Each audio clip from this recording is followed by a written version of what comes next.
let's make a margarita. The first thing you're gonna need, mason jar. Any good drink starts with a mason jar. You're gonna need limes, tequila, agave nectar, and water. And that's it. No triple sec, no sugar, nothing like that. You're just gonna use these basic ingredients to make a delicious margarita. So let's start by squeezing a lime.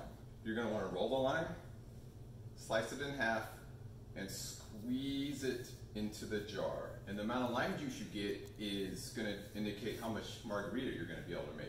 So we're looking at about 200 milliliters of lime juice. So you're gonna match that with water. So it's gonna be 1 part lime juice, 1 part water,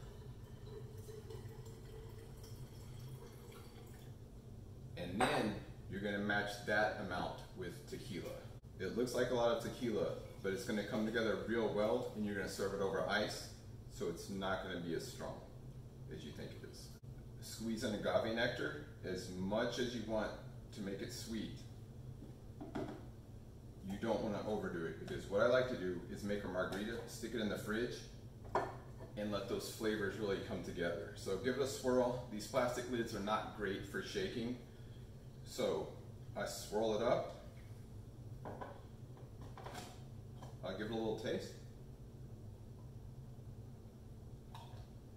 And that's about right. So what I'm gonna do now is put it in the refrigerator to cool, and when I'm ready to drink in an hour or two, I'm gonna pour it over a cup full of ice, and it's gonna be delicious. Thank you, and enjoy.